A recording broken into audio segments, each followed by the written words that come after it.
Hello and welcome to Metaphorically Speaking with me, Delia Dolor, the podcast where we dissect popular mottos, mantras and metaphors, tracing their origins and finding how they translate to everyday life. Each week we have a special guest who resonates with their chosen expression. Today's guest is Fiona Hunter, a highly respected and experienced nutritionist, food writer and broadcaster. Fiona helps consumers translate complicated and confusing messages into meals that they and their families can enjoy. So start thinking about metaphors that deal with food. And here's a hint. Sometimes we are told not to eat too many sweet things. But I know people who can eat up to 6 mangoes and more for breakfast. Talking about breakfast, I like porridge oats or oatmeal, depending on where you live, how you like to say it. But I don't like it with fruits as that makes it sweet. And as I've started to enjoy having my oatmeal or my porridge oats using water instead of milk or almond milk, which is actually quite nice, I'm really feeling a lot healthier. But you're not here to listen to talk to me about breakfast and porridge oats, are you? Have you deciphered what our metaphor could be this week? In today's episode, we'll explore the origins and meanings of the saying, you can have too much of a good thing. I agree that at first, this saying doesn't sound like the funniest one because it implies an idea of restriction, but we'll explore how learning how to control yourself, as well as self-discipline, can help you grow and enjoy things more. You can have too much of a good thing has been widely used by different authors throughout the ages. Indeed, the first trace of this expression we can witness in the English language was in Shakespeare's play As You Like It, written in 1599, at the very end of the Renaissance. Remember this date, for it will have its importance later. The novel follows the story of Rosalind, a girl who runs away from her house after her uncle threatens her. In order to travel incognito, she disguises herself as a guy named Ganymede. Throughout her journey, she encounters many dangers and defies patriotism and gender prejudices of her time. Along her adventure, she bumps into Orlando, a man who knew her before she left home and who she is in love with, and who feels the same way about her. However, because of her disguise, Orlando doesn't recognize her and thinks she is a man. In order to know what Orlando really thinks about her, Ganymede pretends to be Rosalind, so Orlando can perform his best catch-up line on her. The dialogue goes like, "Am I not your Rosalind?"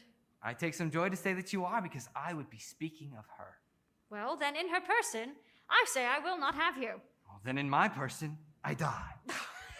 "No, Faith, die by attorney. The poor world is almost 6,000 years old, and in all this time, not any man died in his own person in a love cause. Men have died from time to time, and worms have eaten them, but not for love." I would not have my right Rosalind of this mind, for I fear her frown might kill me. "By this hand, it will not kill a fly. But come, now I will be your Rosalind in a more coming-on disposition, and ask me what you will, I will grant it." Then love me, Rosalind. "Yes, faith will I, Fridays and Saturdays and all." And wilt thou have me? "Aye, and 20 such." What sayest thou? "Are you not good?" I hope so. "Well, then can one desire too much of a good thing?" in this case, the saying is obviously said ironically. Rosalind is asking Orlando what he's afraid of, as the only things he can get are too much pleasure and happiness. This is, as previously mentioned, the first example of this saying used in the English language. However, the sentence itself was used centuries ago and goes back to Aesop's work, a Greek fabulist and storyteller well known for being at the origin of many common sayings, such as to blow hot and cold, or obviously the statement, it is possible to have too much of a good thing. Even though they were born more than 2,000 years apart, Aesop and Shakespeare were very similar in the way that both their existence was so mysterious and is now subject to many theories and fantasies. For example, some people raised the question about Shakespeare authorship, as his social class and obscure past seems incompatible with his writing genius. Aesop, even though living in Greece, has been supposed by many historians to be Ethiopian. But apart from that, they both have very different and interesting takes on you can have too much of a good thing. In Aesop's version, the saying is not used ironically. In ancient Greece, especially during Aesop's life, times were sometimes very tough and people were often living in the moment, knowing that their happiness might not last forever. It's in this perspective that Aesop, who was born as a slave, who then became a famous storyteller who later was sentenced to death for offending the people of Delphi, wrote this sentence. But how can it be, after 2,000 years, two authors have come to use the same expression, popularizing it each time? Well, let's go back to the era we mentioned earlier, the Renaissance. This era, in which Shakespeare lived, was deeply inspired by the ancient Greek arts, philosophy, and minimalist mentality. Fables are traditionally short stories with talking animals as the main characters. These animals have all the usual shortcomings of people and get themselves in all kinds of trouble.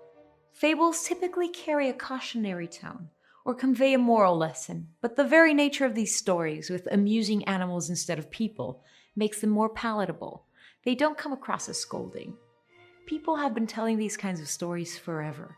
It's part of what we call the oral tradition of storytelling. Eventually, someone started writing fables down.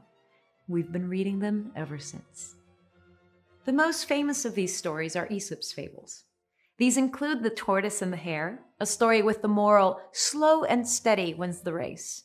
There's also The Boy Who Cried Wolf, which teaches the importance of telling the truth so your word may be trusted.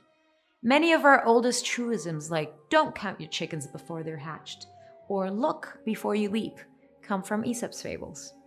There are hundreds of these tales attributed to Aesop, each serving as a gentle guide. Even nowadays, this mentally still has an impact on our society and pop culture, as shows, for example, the Kylie Minogue song Too Much of a Good Thing, released in 1991.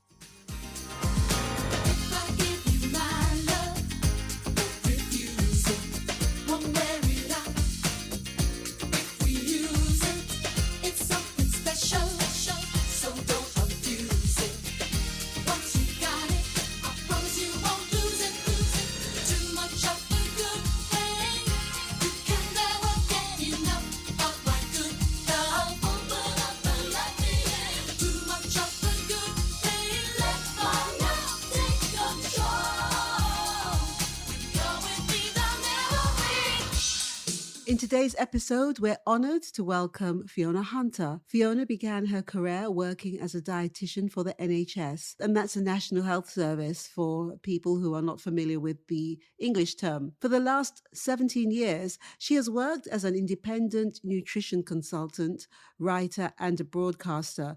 Her opinions and work have appeared in many publications, including national newspapers and magazines, as well as on TV and radio. She's also a respected member of the British Dietetic Association and the Guild of Food Writers. It's in the company of such a prestigious guest that we are lucky to discuss our saying with today.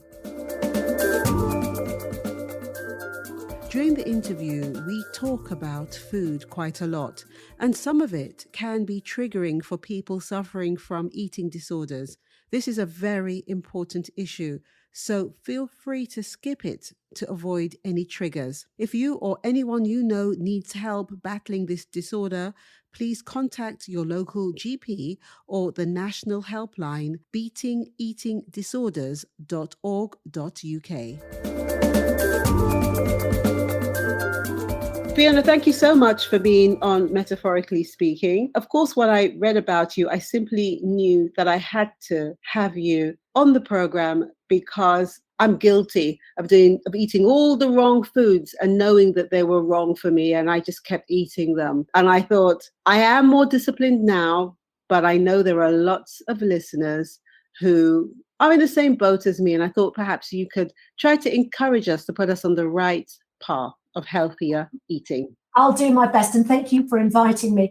I'm not surprised people are confused because there's a lot of misinformation around about diet and nutrition. I love the internet, but you can't trust what you read on the internet, unfortunately. So yeah, people are confused about what we should and what we shouldn't be eating and how much we should be eating and how often. And so hopefully I'll be able to answer some of your questions. Okay, so let's start off with our metaphor, which of course is very timely. I think for everything that's happening worldwide now, we are thinking of our health more than ever before, coming off a COVID-19 pandemic. You can have too much of a good thing. When we relate that to food, what does that mean to you? It means that some things that are very healthy in themselves can be a bad idea if we eat too much of them. Now, a good example of this is vitamins and minerals, for instance. They're vital, but if you eat too much of them, it can cause problems. It's not often the case with food, but when people start taking supplements, and there is this idea, the little is good, more must be better. It's certainly not the case with vitamins and minerals. And one of the first things I learned at university was about a group of Arctic explorers back in the 40s, I think. Can't remember the whole story, but they ran out of food and they came across a polar bear. They decided to eat the polar bear and they ate his liver. And the liver is a very, very concentrated source of vitamin A. Now, vitamin A is good for us, but if we eat too much, then it can be toxic. And the explorers died because they ate the liver of the polar bear, which was very high in vitamin A. That just illustrates the point. In small amounts, some things are good for you, but in large amounts, not necessarily so. But I've also realized that when people say you can't eat too much of something, you should eat little, it would be easier if we were guided in terms of the quantities or the weight. Everyone wants things to be prescripted. Unfortunately, nutrition isn't like that. It's never black or white. So it depends on all sorts of things. It depends on your body shape, your body size, your genetics. Some people have a tendency to put on weight. They only need to look at a cream cake and they've gained, 5 pounds, where others can seem to eat what they want and not gain any weight. So unfortunately, it's not easy to be prescriptive. The one thing that we can be fairly certain of is fruit and vegetables. You need to eat at least 400 grams a day. Now that's 5 80-gram portions. Now, again, this causes confusion because people always say, well, what's a portion? A good visual clue is if you clench your fist and you make a loose fist, that's what a portion looks like roughly. So whether you're eating broccoli or grapes or carrots, that's roughly what a portion looks like. And you need to eat 5 of those portions a day. And we know that brings a whole lot of health benefits. But on the subject of fruit and veg, and on our topic, you can have too much of a good thing. Some things like fruit, obviously good for us if you eat them in reasonable amounts. But if you eat huge quantities, then it's not so good for us. Now, I have a friend who used to munch her way through a whole box of grapes, one of those sort of little plastic containers, 500 grams. In the evening while she was watching TV. Well, that's over 300 calories and that's 80 grams of sugar. That's about 16 teaspoons of sugar. Now, grapes are healthy, a healthy form of sugar, much more so than a chocolate bar, for instance, or chocolate biscuits. But at the end of the day, it's still sugar, which can affect our blood sugar levels, and it's still calories. So that's another example of the metaphor that we're talking about today. Can you substitute healthy, fresh foods for vitamins and supplements? Supplements are never a substitute for a healthy, balanced diet. Occasionally people think, they can pop a pill and that's it. They don't have to worry about their fruit and veg. And it doesn't work like that, unfortunately. We're still learning about all the good stuff that fruit and veg contains. Vitamins, minerals, fiber, these things called phytochemicals, which are the things that give fruit and vegetables their characteristic colour. Now, we know that there are over 5,000 different phytochemicals that have been identified to date, and scientists are still discovering more.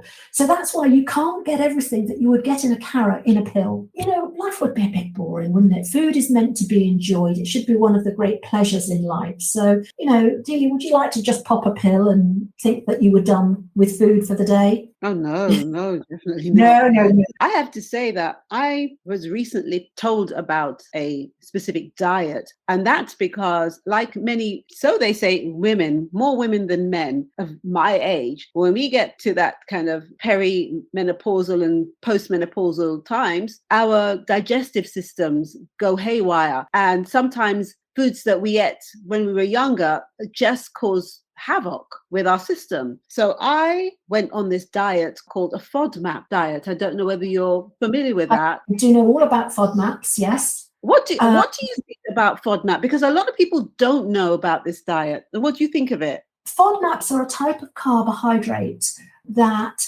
can cause problems with, it's not really an allergy, it's an intolerance, and can cause digestive problems like bloating and gas. And you find them in all sorts of foods, a lot of beans and pulses, foods like onions, some types of sugar as well. And just some people seem to react very badly to them, and it causes a type of irritable bowel syndrome, digestive problems. So, people have found it very beneficial. It's quite a hard diet to follow, I have to say. I don't know how you found it, Delia. Has it helped you? It really has helped me. And to be honest, I haven't felt it was difficult. I mean, I've got my list of foods that are low, medium, and high. And I straight away, when I looked at them, I realized I was eating most of the things that were high. And some of the things that were low, I liked, but I just didn't eat them. And I think that we are creatures of habit, and we tend to more or less eat the same things all the time. Because one of the other points that I wanted to make is that it's very easy to get stuck into a food rut. And we buy the same things week in, week out, and we cook the same things. I'm guilty. I'm as guilty of it as anyone else. Now, variety, it's a spice of life, but it's also the key to a healthy diet. And what happens sometimes, again, just to take it back to our original metaphor, people know that something like broccoli is healthy, for instance, or kale, and they forget about all the other fruit and vegetables that we have available to us. Now, you need to eat a variety, different nutrients, and that way you can be sure that you get the full quota of everything. So while broccoli is super healthy, you can't just eat broccoli. You need to eat broccoli and carrots. And the way that nutritionists often explain it is, if you think about the colours of the rainbow, and you should be eating some fruit or veg from each of those colour bands each day. But the other point that you've made, Delia, which is really important, is that we must all listen to our bodies. And what works for me might not work for you. We're all different, and there's not a one size fits all when it comes to diet. And you're right, as we get older, men and women, our gut bacteria change. They call the gut microflora, the friendly bacteria that we have living in our gut.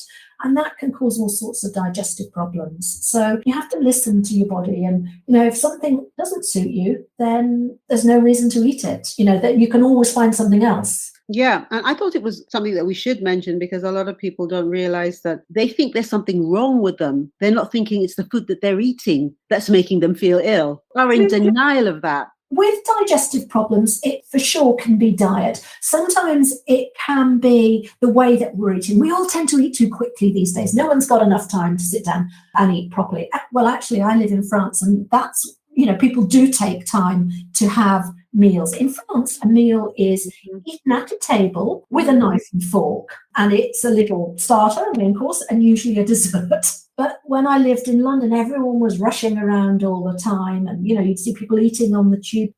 It doesn't allow you to digest your food properly. We need to focus on our food. We need to eat slowly. We need to chew our food properly, and that's all quite helpful as well. But if any of your listeners think they have got an allergy or an intolerance, or something in their diet is causing health issues, what I normally encourage people to do is to keep a diet diary. And you need to do this over a period of about 2 or 3 weeks.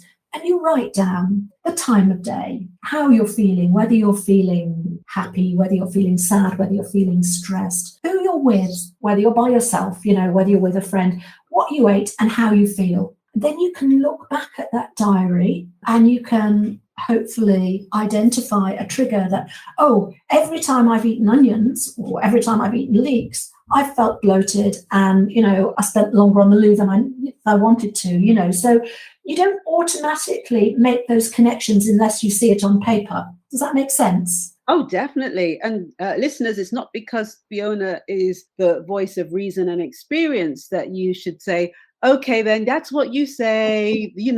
I'm saying to you, it's happened to me. And it's happened to a lot of my friends when they say, I just don't know. I just don't feel myself, and they try to think the worst. They think, oh, maybe I've got cancer. They start to think all kinds of things. And then when I talk to them, I tell them it's to do, for me, it was to do with my food choices, which I wrote down. I used an app, and that's another alternative. Not everyone likes to write things down, but I actually found when I wrote things down, it was clearer because I could see it straight away. And how I did it as well is I did, like, say 1 as in didn't feel good and 5 as in felt good. I actually did a little graph instead of writing the numbers down. So I could see it straight away. I could see, well, today I felt good. What did I eat? And I could see it. And today I wasn't feeling too good. What did I eat? And I could see. And this thing just pops out at you. The things that you sometimes you don't even think, like, for me, they always say wheat bread is more healthy than white bread. So I ate wheat bread. And then I realized with the FODMAP, I have an intolerance for wheat bread. It does not work. I get bloated. And that was one of the last things I removed from my diet because I enjoyed it. I loved it so much. I never thought that was the thing that was causing it. Oh, it's the way forward now. Pens and paper seem to be old fashioned. It's all about apps, isn't it? Yeah, so, but it's not for everyone. Apps aren't for everyone. And, some of us, we do both of them. And as I said, I like the visual. I can just pick it up and see the big piece of paper in front of me and like, wow, and it's amazing. Sometimes it can be nothing to do with your diet. It might be something else. It might be when you're stressed, if you have a team meeting every Monday morning. It might be anxiety about the team meeting or something like that. You've got to see patterns emerging. Yes, I think that one of the, and I hate to say good things, good is not the right word, but one of the things that came out of the COVID-19 pandemic is that it made us more alert and more compassionate when it came to being anxious. And it was easier for us to admit that we were anxious now, because of the pandemic. And I think that it's not just because of the pandemic that we were anxious. It has allowed us to feel more comfortable to say, I do get anxious when I know I've got that meeting first thing on a Monday morning. I do get anxious when my boss has asked me to analyze something that I'm not sure about. I do get anxious when I worry whether my child has eaten properly or not. All these things. So I feel that in a way, anxiety goes a little against our metaphor of you can have too much of a good thing, but at the same time, it's healthy to have a bit of anxiety, right? Yeah, I guess so. You've got to feel energized and, sort of pumped up sometimes. It's a bit like doing radio interviews like today. I love talking to people and I love doing this sort of thing. But I do feel anxious just before the red button says you're live. Mm-hmm. I can feel my heart fluttering. Yeah. But the other thing that I always kind of wondered, when it came to eating the right types of foods, I've heard doctors say that if you eat healthily, there is no need for vitamins. And they actually prefer if we don't take them, even like the multivitamins. And they'll say, no, if you eat healthily, there's no need for that. What do you think of that? Again, there is no easy answer to this. There's no black and white answer. I eat very healthily because I like to cook, but I still take a multivitamin and mineral supplement. It's like I see it as an insurance policy for days when I don't, perhaps eat as healthily as I should, or I don't get my 5 a day. But I take a very basic one from a well-known pharmacy on the high street in the UK. It's not expensive, and I take it in line with the recommended prescribed dose on the back. I don't take more, I don't take less. I think if we all ate our 5 a day or 5 plus, and we ate super healthily, yes, we probably do get everything that we need. But I'm not certain. We don't know how much vitamin C is in the broccoli that we bought last week, and it's been languishing in the back of our fridge for 4 or 5 days. We don't know about the soil that the vegetables were grown in, that the potatoes were grown in, for instance, how much selenium is in that soil. So there's a lot about nutrition that we still don't know. Fiona, sometimes we hear certain things and we just take them for granted without truly understanding what it means. And here's one of the things.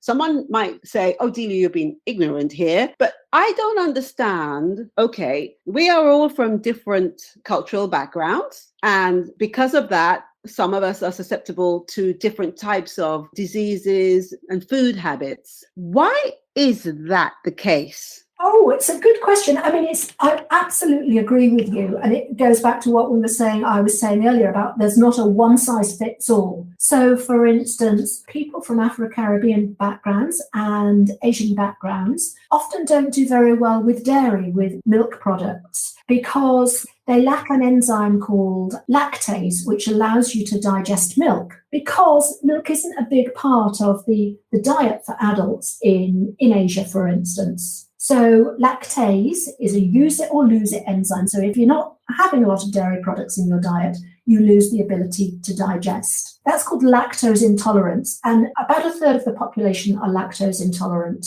But genetically, we're all different, and that has to have a bearing on the sort of diet, the sort of food that we need to nourish our body. Can someone become addicted to eating healthily? Yes, and it's becoming more common. There is a condition called orthorexia, which is an addiction to healthy eating. It really on the same spectrum as anorexia nervosa, which is not eating, and bulimia is an eating disorder. And someone becomes so obsessed with eating healthily that it can be unhealthy. But that's often a psychological problem that needs to be dealt with by a therapist. So, but there's so much about diet and food in the news now. Everywhere we look, every magazine, every newspaper, TV programs, they're all telling us what we should and what we shouldn't be eating. And as I started saying at the very beginning of this interview is, unfortunately, there's a lot of misinformation out there, and a lot of people will say, well, this worked for me, so I think it'll work for you. No, it doesn't work like that. But, we're talking about having too much of a good thing. So a lot of people will be thinking of, what do most people love? I suppose ice creams and sweet things, all those kind of foods. All things in moderation. My friends are always fascinated to know what I eat. And, when we go out to eat in a restaurant, they always look to see what I've chosen. And when I'm in the supermarket, I often catch people, just sort of taking a sneaky little peek at my trolley to see what I've got in there.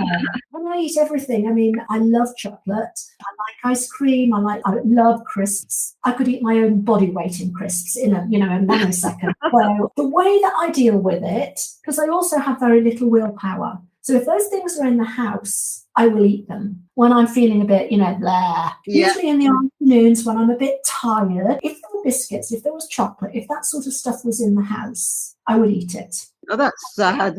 I'm hearing you. Well, we do always have chocolate in the house because I like to cook with chocolate, but I have to make my husband hide it. Often when I come back to work in the afternoon, I think, I need a little treat. I need something to, and I know there's chocolate in the house somewhere.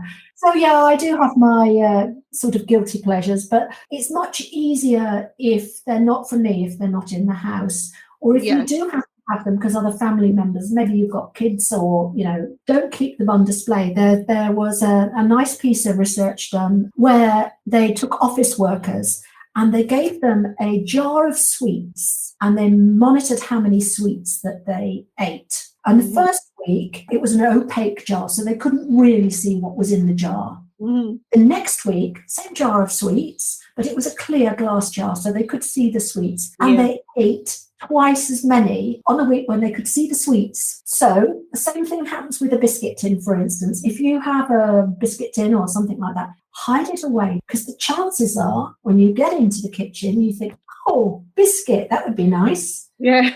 When you open the fridge, make sure the things you see are the healthy things, Is this resonating with you? Oh my gosh. Well, all of you've described to me is called discipline. It's like the height of being disciplined and another version of tough love. That's all that sounded like to me. I don't know if it's being disciplined. It's about finding ways to allow you to have that willpower or, finding strategies that will allow you to avoid triggers that cause you to eat more than you want. And again, a food diary can be a really good way of doing that. Same sort of thing as we talked about earlier. You look at the patterns, you write down how you're feeling, look at what you ate and the patterns. So, Fiona, how can we get in touch with you? You can look at my website. I work with another dietitian called Juliet Kello.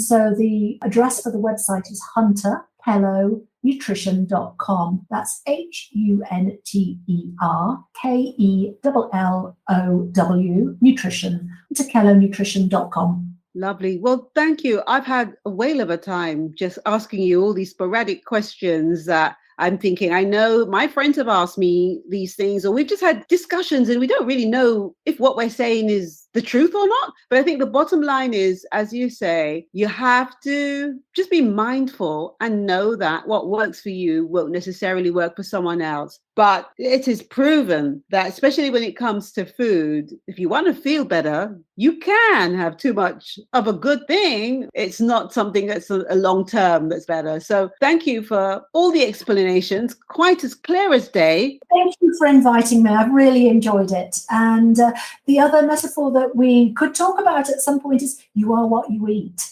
Yes, that is. So thank you so much, Fiona. Okay, bye now. Have a good day. And you.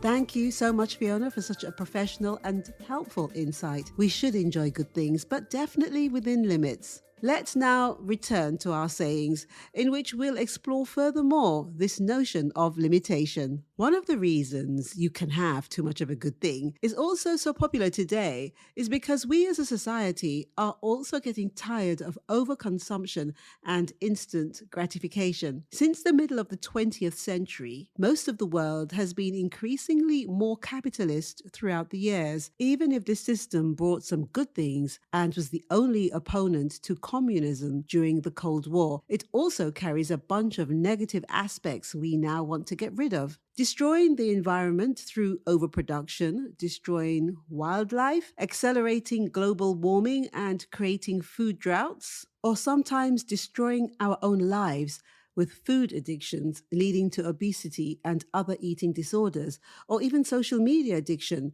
having a dangerous and long-lasting impact on the younger generation's mental health. In order to solve climate change, we need to fix capitalism. And I don't want to go crazy with this. Capitalism has a lot of good things, but this overconsumption is the poison of capitalism, and that is the worst thing. It's just driving people to do and buy shit that they don't need. Look, it's easier to make a widget and sell it 1 million times than design a widget that can last longer and be used more times.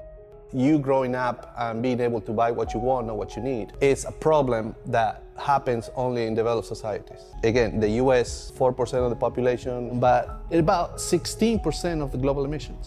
People throw the garbage out. Just go and look, brand new chairs, brand new printers, things that are pretty new that in my country, in Argentina, would have never been thrown out. That is overconsumption. You don't need to do that.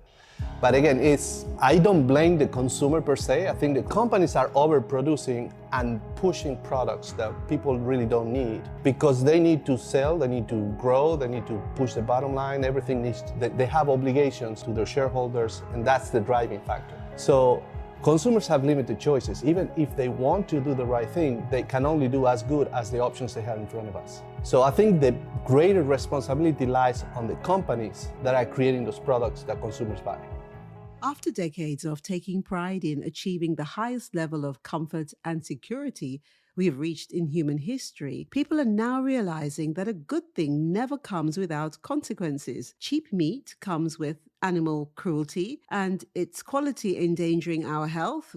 Cheap clothes come with underpaid jobs and child labor. And our cars, whether they are electric or not, are made with components dug up in horrendous conditions in Africa. In 2020, the media Al Jazeera led an investigation on child labor in the Democratic Republic of Congo. In the mining town of Kolwezi, The desperate and poor are looking for cobalt. It's a vital component in batteries, used in goods ranging from electric cars to phones and laptops. More than half of the world's cobalt is produced in the Democratic Republic of Congo. Tens of thousands of children are estimated to be used to dig for the toxic metal without protective clothing. They are here with their parents, who say the whole family has to work to survive. We are here because we are suffering. We have nothing to eat. The foreign mining companies won't give us jobs. They are getting rich from our minerals, but we stay poor. The non-profit organization, International Rights Advocates, accuses some of the world's largest tech companies of being involved in a system of forced child labor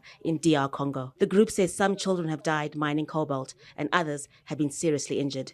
We've now come to realize that our comfort and lavish way of life were possible at the extent of others. If we'd care about human rights and decency, it would be unfair to think about one's own happiness without thinking of the consequences our actions are provoking. Having too much of a good thing can also create addictions that then can turn into a vicious circle. Phones, social medias, online video games are all inventions created so they would make communication easier, connecting people all around the world, abolishing frontiers and linking the whole world together. However, all the devices and new technologies also carried their dose of addictions. It is easy to scroll through Instagram or TikTok. A simple click and more pictures, more videos pop onto your screen, calculated by an algorithm selected for you. So you would always watch another one and another one and another one. Watching and scrolling releases serotonin in our brain, the chemicals causing the feeling of happiness like nicotine and alcohol do. As cigarettes and alcohol,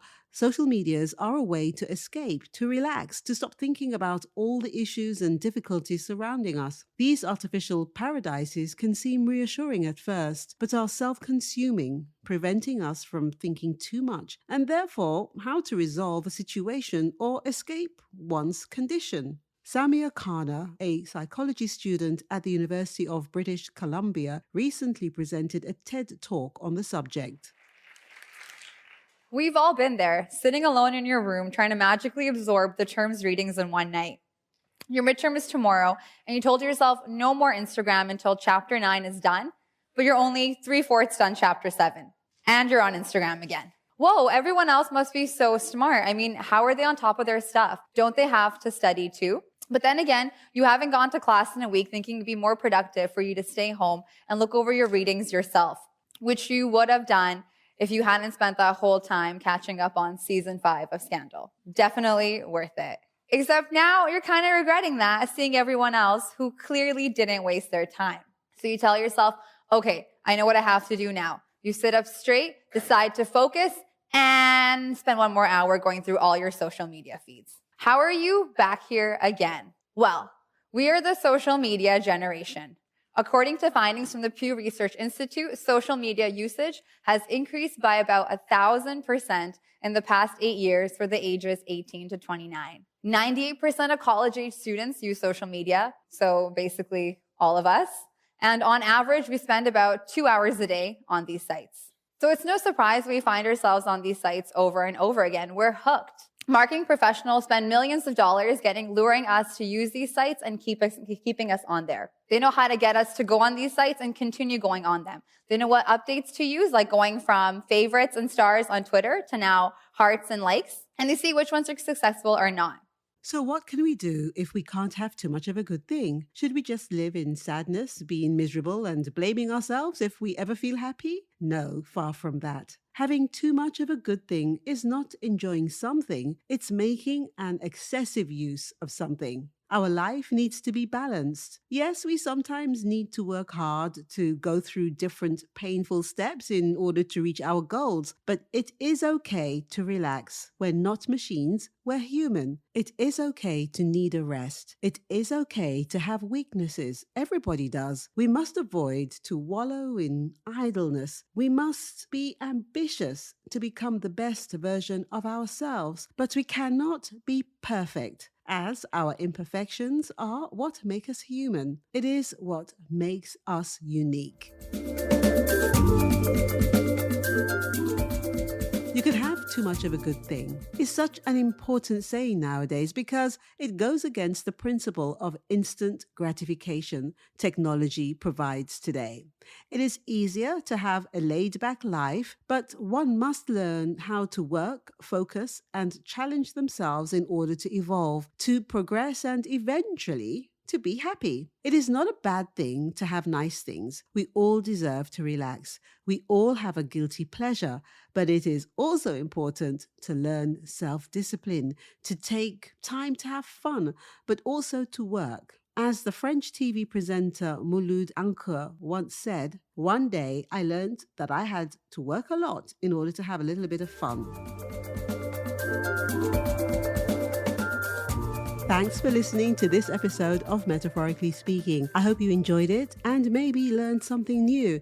Thank you to our writer Paul Ferretti for producing such wonderful research and putting everything together. And of course, thank you to our guest Fiona Hunter for sharing what food can and can't do to us so that we don't have too much of a good thing. And whilst I'm saying thank you, if you check our podcast, there is a full credit list of our team. So I'd like you to do that. Check the podcast because we have such wonderful shows there. So now I'd like to thank our editor, Rita Limao, for just being a gem. And thank you for joining us today. We'd love you to share the show with your friends, so feel free to leave a review on colourful.com or on our podcast, Metaphorically Speaking, which is on Apple, Spotify, and all major streaming platforms. And if you'd like to suggest a metaphor for an upcoming show, we are always glad when we receive them. And you can send it to info@metaphoricallyspeaking.uk. Join us for another metaphor next week. Until then, keep safe. I'm Delia Dolor.